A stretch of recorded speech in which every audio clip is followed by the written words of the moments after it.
Now the rest of these questions will be fairly easy. Part B says let E be an edge with the maximum cost in G.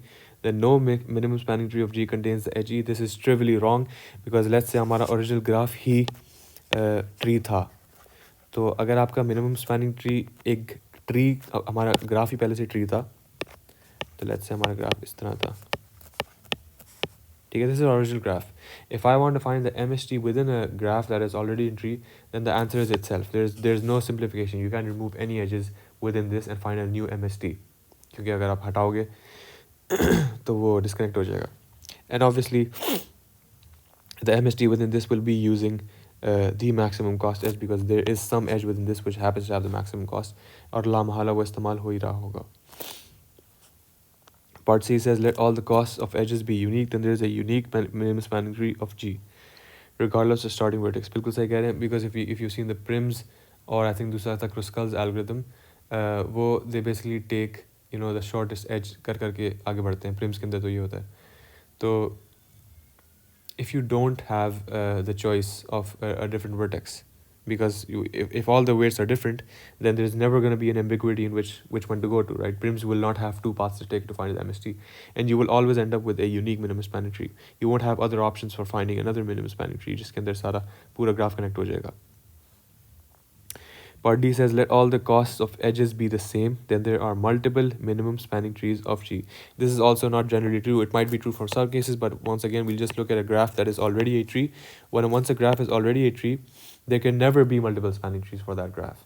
And since this claim, like this statement claims to be true for all graphs, regardless of whether are trees or not, this statement has to be false because there has to be exactly one minimum spanning tree within a graph that is already a tree.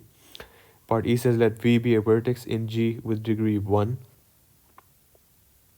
Degree 1 का मतलब है कि उस graph के अंदर जो graph original था उसके अंदर उस डिग्री पे सिर्फ एक एज इंसिडेंट था. अब डायरेक्शन तो है नहीं, so this regardless of in degrees out degrees, लेकिन only so this is a degree 1 vertex. बाहर जितना भी ग्राफ बना हो, जितना भी कॉम्प्लिकेटेड हो, जितना भी हो सकता हो, कुछ भी हो जाए, इसके साथ सिर्फ एक ही एज मौजूद था. यहाँ पर जो स्टेटमेंट कह रहा है कि let we be a vertex in G with degree 1, then V is not included in any minimum spanning tree of G. I don't see how you can exclude a vertex from a MST, so this is obviously going to be false. Let E be UV, be an edge with the maximum cost in G. Am I missing something here? No, take it. Let E be an edge between U and V, be an edge with the maximum cost in G, and degree of V is 1. Then E is included in every minimum spanning tree of G. Now, if you ever have a graph, see, this question I think is wrong. This question is right. यहाँ पे कह रहे हैं E is the maximum edge. It connects U to V. It happens to be that V is exactly in degree 1. Degree 1. So हमारा जितना भी बड़ा graph था, जितने भी हम कॉम्प्लिकेट बना दें, picture any graph that you want. हमारे पास एक vertex है V. That is a degree 1 vertex. So there's exactly one edge incident onto this vertex. Even if this vertex, इसकी cost भले जितनी भी हो, even if the cost for this is maximum, इसकी max cost है in our entire graph.